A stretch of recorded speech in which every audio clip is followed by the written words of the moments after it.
주 예수님의 은혜가 함께 하시기를 빕니다. 그래서 오늘도 모든 성도님들 주 안에서 복된 하루 되셨으면 좋겠습니다. 이번 주간 아침 예배는 대림절 아침 예배로 드리고 있습니다. 그래서 예수님께서 이 땅에 오신 이유를 성경을 통해서 살펴보고 있는데요. 우리 모두 주님의 오심에 합당한 그런 삶을 살아갈 수 있었으면 좋겠습니다. 먼저 사도신경으로 우리의 신앙을 고백하면서 아침 예배를 시작합시다. 나는 전능하신 아버지 하나님 천지의 창조주를 믿습니다. 나는 그의 유일하신 아들 우리 주 예수 그리스도를 믿습니다. 그는 성령으로 잉태되어 동정녀 마리아에게서 나시고 본디오 빌라도에게 고난을 받아 십자가에 못 박혀 죽으시고 장사된 지 사흘 만에 죽은 자 가운데서 다시 살아나셨으며 하늘에 오르시어 전능하신 아버지 하나님 우편에 앉아 계시다가 거기로부터 살아있는 자와 죽은 자를 심판하러 오십니다. 나는 성령을 믿으며 거룩한 공교회와 성도의 교제와 죄를 용서받는 것과 몸의 부활과 영생을 믿습니다. 아멘. 오늘 살펴보실 하나님의 말씀은 마가복음 10장 42절에서 45절의 말씀입니다. 마가복음 10장 42절에서 45절입니다. 너희가 아는 대로 이방 사람들을 다스린다고 자처하는 사람들은 백성들을 마구 내리누르고 고관들은 백성들에게 세도를 부린다. 그러나 너희끼리는 그렇게 해서는 안 된다. 너희 가운데서 누구든지 위대하게 되고자 하는 사람은 너희를 섬기는 사람이 되어야 하고 너희 가운데서 누구든지 으뜸이 되고자 하는 사람은 모든 사람의 종이 되어야 한다. 인자는 섬김을 받으러 온 것이 아니라 섬기러 왔으며 많은 사람을 구원하기 위하여 치를 몸값으로 자기 목숨을 내주러 왔다. 아멘. 여러분, 예수님은 왜 이 땅에 오셨다고 합니까? 오늘 성경은 섬기기 위해 오셨다고 합니다. 인자는 섬김을 받으러 온 것이 아니라 섬기러 왔다. 예수님은 하나님의 아들입니다.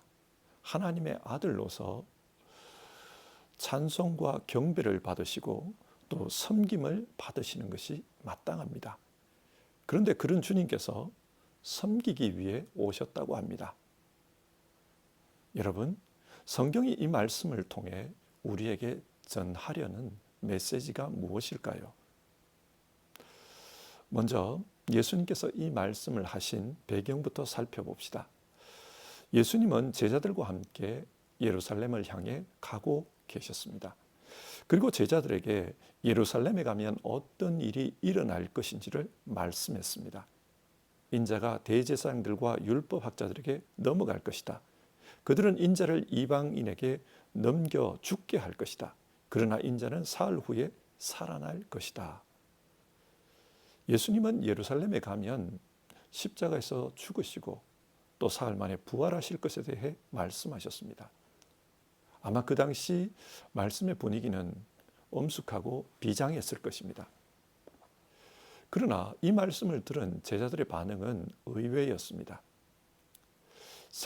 세베대의 아들인 야고보와 요한이 예수님께 찾아와 인사청탁을 합니다. 주님께서 영광을 받으실 때 우리 중 하나는 주님의 오른쪽에 다른 하나는 왼쪽에 앉게 해 주십시오. 이들은 예수님께서 순환 받으시고 부활하실 그때에 하나님의 나라가 임한다고 보았습니다. 그러면 그때 자신들에게도 영광스러운 자리를 허락해 달라고 요구한 것이었습니다. 예수님은 이들에게 너희들이 무엇을 요구하는지 너희도 모르고 있다. 그렇게 말씀합니다. 자, 이런 이야기들을 주고받을 때 다른 제자들도 옆에서 이 이야기를 들었습니다. 그리고 10명의 제자들이 보인 반응은 분노였습니다. 왜 분노했을까요? 그들 역시 이런 영광스러운 자리가 탐났습니다. 그런데 얄밉게도 야고보와 요한이 먼저 요구한 것입니다. 아마 의리 없는 사람들이라고 생각했을 것입니다. 그렇게 서로 분노해서 분위기가 이상해진 가운데 예수님께서 제자들에게 말씀합니다. 하나님의 나라가 무엇인가? 제자들이 생각한 하나님의 나라는 다윗 왕국의 복원이었습니다. 그래서 이스라엘 백성이 온 세상을 지배하고 그러는 가운데 하나님을 섬기는 것이라고 생각했습니다. 그러나 예수님은 하나님의 나라는 지배하는 그런 나라가 아니라고 했습니다. 이 세상의 나라와는 다르다. 그렇게 말씀합니다. 당시 사람들은 로마 제국이 가장 강한 나라라고 생각했습니다. 그리고 로마 제국은 자기 고관들을 보내서 이방인들이 그 지역민을 정복하고 또 권세자들이 백성에게 세도를 부리는 방식이었습니다. 그런데 예수님은 하나님의 나라는 이런 모습이 아니라고 했습니다. 하나님의 나라는 어떤 나라입니까? 하나님의 나라는 섬기는 나라라고 합니다. 그러면서 예수님께서 이 땅에 오신 이유는 섬김을 받기 위해서가 아니라 섬기기 위해서다. 이 말씀인즉 하나님의 나라는 이런 섬김을 통해 이루어진다는 뜻입니다. 여러분, 하나님의 나라가 어떤 곳입니까? 하나님의 나라는 하나님이 계시는 곳입니다. 그리고 우리도 그 하나님과 함께 사는 곳입니다. 하나님과 함께 살기 위해서는 선결되어야 할 조건이 있습니다. 그것은 바로 죄 문제의 해결입니다. 죄는 하나님과 우리 사이를 갈라놓았습니다. 영적 장벽이 되어 하나님과 함께 할 수 없게 만들었습니다. 따라서 이 죄 문제가 해결되어야 하나님과 함께 사는 하나님 나라가 가능해집니다. 그래서 예수님은 45절에서 우리를 위해 몸값을 치르기 위해 자기 목숨을 주러 왔다. 그런 말씀을 합니다. 예수님께서 자기 생명으로 우리를 섬겨 주실 때 그때 하나님 나라가 가능하다는 말씀입니다. 하나님 나라는 이런 예수님의 섬김을 통해 이루어집니다. 또 마태복음 25장 예수님은 세상 마지막 때에 심판이 있을 것이라고 합니다. 그리고 그 심판 이후에 하나님 나라가 임합니다.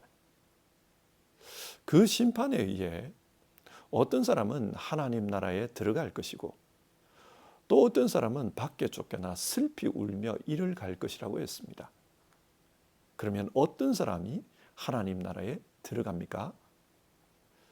예수님은 하나님 나라에 들어올 사람들에게 이런 말씀을 합니다. 너희는 내가 줄일 때에 내게 먹을 것을 주었고 목마를 때에 마실 것을 주었다. 나그네로 있을 때에 영접하였고 헐벗었을 때에 입을 것을 주었다. 병들었을 때에 돌보아 주었고 감옥에 갇혀 있을 때에 찾아 주었다. 누가 하나님 나라에 들어갑니까? 주님을 섬긴 사람들입니다. 섬기는 자들이 들어갑니다. 그런데 그 사람들이 아무리 생각해봐도 자기 자신은 예수님에게 먹을 것을 준 적도 또 옷을 준 적도 없었습니다. 그래서 질문합니다.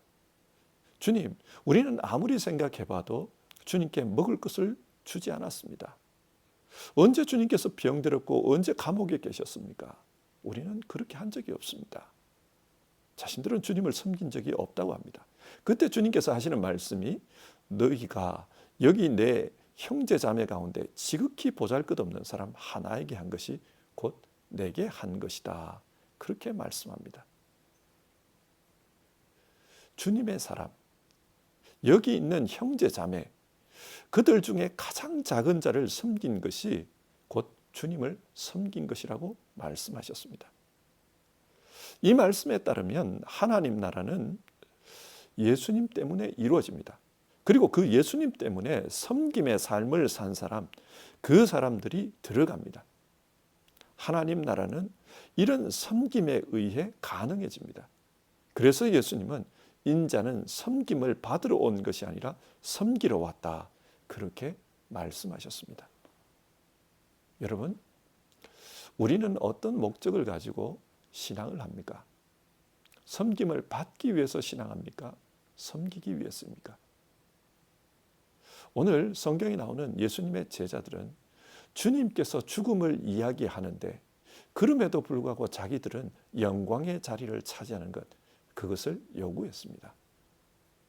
우리의 신앙생활은 이런 모습이 아닌지 돌아보게 만듭니다. 자, 그러면 어떻게 섬겨야 합니까? 43절, 너희 가운데서 누구든지 위대하게 되고자 하는 사람은 너희를 섬기는 사람이 되어야 하고. 사람들은 위대하게 되는 것을 원합니다. 그런데 예수님은 섬기는 사람이 되라고 합니다. 어떻게 섬겨야 되는가? 섬기는 사람으로 번역된 말은 디아코노스입니다. 이 디아코노스는 주인이 식사할 때 그 옆에서 시중드는 종을 가리킵니다. 어떻게 섬겨야 하는가? 예수님은 디아코노스처럼 섬기라고 합니다.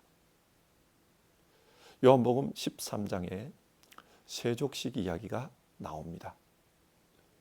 예수님은 최후의 만찬을 하시면서 제자들의 발을 씻겨주셨습니다. 당시 발을 씻기는 일은 종들이 하는 일입니다. 그런데 예수님께서 제자들의 발을 씻겨주셨습니다. 왜 그렇게 하셨는가? 제자들을 높여주시기 위해서였습니다. 예수님을 따라다니던 제자들은 대부분이 어부였습니다. 당시 사회에서 높임을 받는 그런 사람들이 아니었습니다. 그러나 하나님 나라에서는 이들이 높임을 받게 될 것입니다. 그래서 주와 함께 보좌에 앉아서 이스라엘을 심판할 것이다. 주님은 그렇게 말씀하셨습니다. 예수님은 자신이 선택한 사람들을 높여주십니다. 그리고 그 제자들에게 너희도 나를 본받아서 서로 높여주는 삶을 살아라. 그렇게 말씀합니다. 서로 발을 씻겨주라고 했습니다. 예수님처럼 다른 사람을 높여주는 것, 그것이 우리가 섬기는 삶의 방법입니다.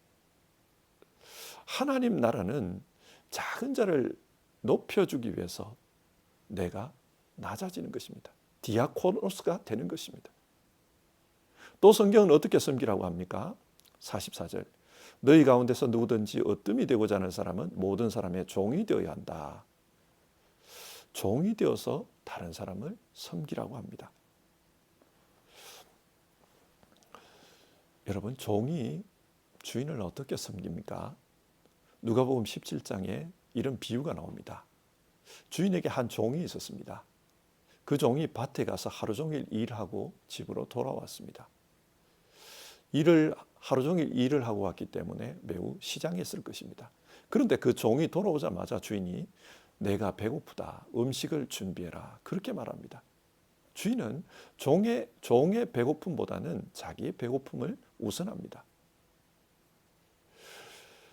그런데 종은 그 이야기를 듣고 서운해하기보다는 주인이 명한 대로 주인의 음식을 준비했습니다. 예수님은 이 이야기를 하시면서 다음과 같이 교훈하시는데요.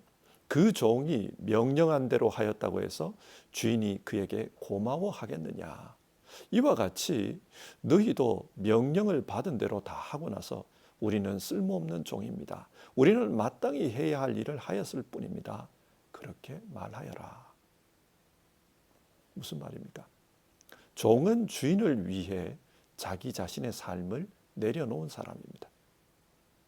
그처럼 하나님 나라는 주인 되시는 하나님을 위해 자기를 내려놓아야 한다는 것입니다. 어떤 책을 보니까 이런 이야기가 있었습니다. 좋은 호텔과 나쁜 호텔의 차이가 무엇일까? 일하는 사람들의 태도에 따라 좋은 호텔과 나쁜 호텔이 갈라진다고 했습니다. 좋은 호텔은 일하는 사람들이 품위 있게 상대방을 섬깁니다. 그들은 비굴하지도 않고 또 상대방이 부담 가지 않게 그렇게 섬긴다는 것입니다. 이렇게 섬기도록 훈련을 잘 받았습니다. 그리고 진심으로 섬긴다는 겁니다. 그러나 나쁜 호텔은 상대방을 신경 쓰지 않습니다. 그래서 일하는 사람들에게 무언가를 부탁하면 굉장히 불친절하게 반응합니다. 그래서 부탁한 사람이 오히려 민망해진다는 것입니다. 이것이 좋은 호텔과 나쁜 호텔의 차이다. 하나님 앞에서 좋은 종은 자신의 섬김으로 하나님을 지배하려고 하지 않습니다. 하나님, 내가 이렇게 해드릴 테니까 하나님께서는 내게 무엇을 해주시렵니까? 그렇게 반응하지 않습니다. 자신은 섬기는 자이기 때문에 섬기는 것을 마땅하게 생각한다는 것입니다. 이것이 하나님 나라의 사람들입니다. 그러면 마지막으로 이런 질문을 한번 해봅시다. 이렇게 섬기면 그 결과가 어떻게 됩니까? 빌립보서 2장에는 예수님의 섬김 이야기가 나옵니다. 예수님은 본래 하나님과 동등하신 분입니다. 그러나 자기를 비워 종이 되셨고 사람의 모양으로 나타나 죽기까지 순종하셨습니다. 하나님의 뜻을 이루기 위해 순종하셨습니다. 그리고 십자가에서 죽으셨습니다. 하나님의 뜻을 위해 예수님은 섬기는 삶을 사셨습니다.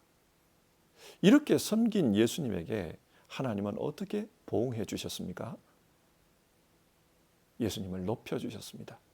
그래서 모든 이름 위에 뛰어난 이름을 예수님께 주셨습니다. 하늘과 땅의 모든 것들이 그 예수님의 이름 앞에 무릎을 꿇고 예수님은 주님이시다, 그렇게 고백하게 해주셨다고 합니다. 하나님께서 섬기신 그 주님을 또 섬겨주셨습니다. 그래서 높여주셨습니다. 자, 오늘 말씀을 한번 정리해 봅시다. 예수님은 왜 이 땅에 오셨는가? 우리를 섬기기 위해서 이 땅에 오셨습니다. 그래서 자신의 몸을 우리를 위한 몸값으로 내어주셨습니다. 그 예수님께서 우리에게 너희도 섬기는 삶을 살아야 된다, 그렇게 말씀합니다. 왜 그렇습니까? 하나님 나라는 이런 섬김을 통해 이루어지기 때문입니다. 그러면 우리는 어떤 섬김의 삶을 살아야 합니까? 어떻게 섬겨야 합니까? 오늘 성경은 섬김의 본으로 디아코노스와 종 이야기를 했습니다. 이 말씀은 똑같은 것을 전제하고 이야기합니다. 어떤 것입니까? 누군가를 섬긴다는 것은 상대방의 가치를 존중하고 인정하는 것입니다. 당신은 섬김받을 만한 가치가 있다, 그것을 인정하기 때문에 섬깁니다. 세상은 여러 가지 잣대로 서열을 매깁니다. 그리고 그 서열의 가장 높은 자리에 있을 때 섬김을 받을 수 있다, 그렇게 생각합니다. 그래서 많은 사람들이 서열의 가장 높은 자리에 올라 섬김을 받는 자가 되려고 합니다. 그렇게 되면 위대해진다고 생각합니다. 그렇게 되면 으뜸이 된다고 생각합니다. 그러나 예수님은 섬김을 받는 사람이 되려고 하기보다는 섬기는 사람이 되라고 하십니다.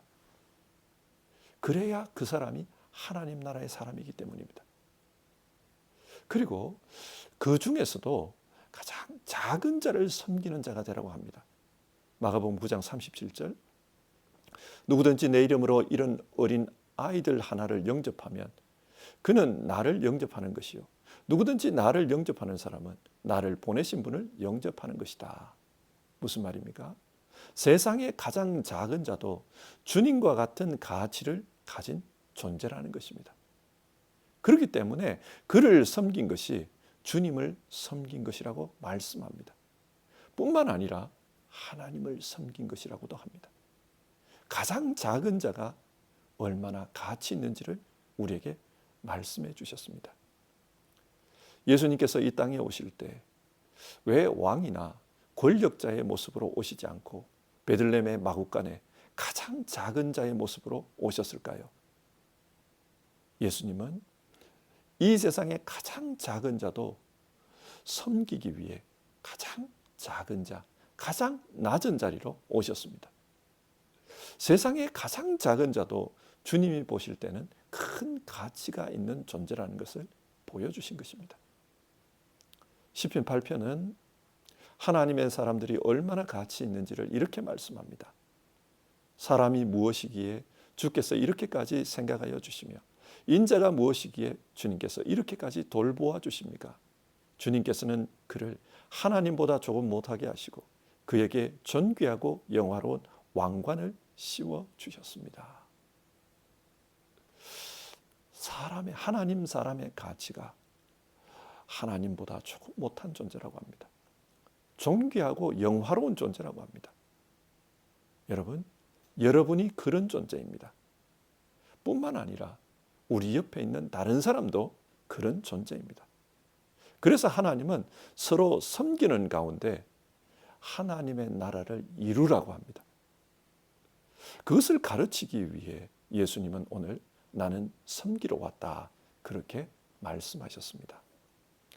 저는 오늘 이 본문을 올 한 해 나의 삶을 돌아보면서 읽었습니다. 그리고 회개하는 마음으로 이 말씀을 읽었습니다. 나는 어떤 목적으로 살아왔나? 나는 어떤 목적으로 주님을 섬겼나? 그것을 생각해 보았습니다. 그리고 올 한 해 교회의 삶을 돌아보면서 이런 생각을 가졌습니다.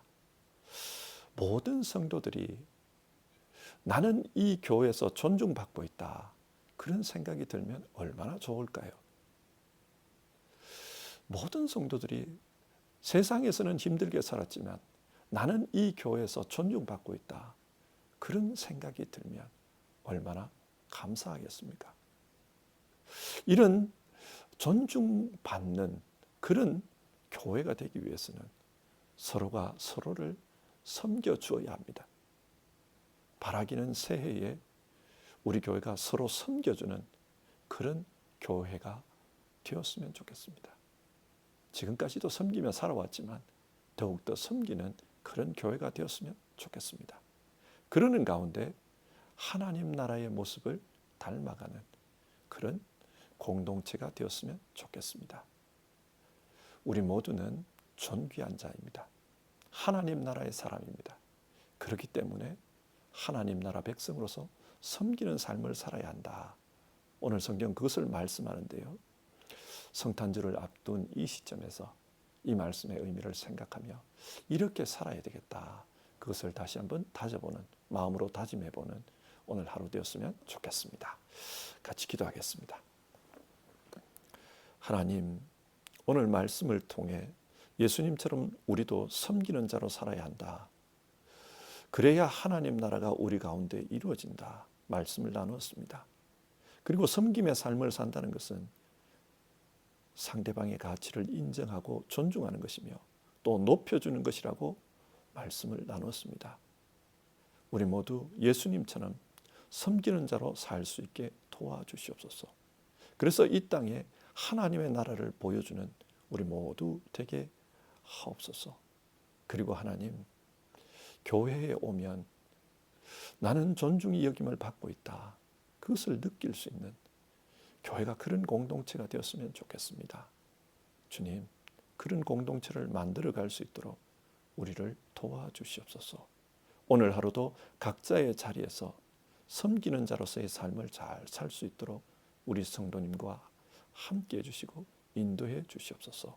예수님의 이름으로 기도드립니다. 아멘.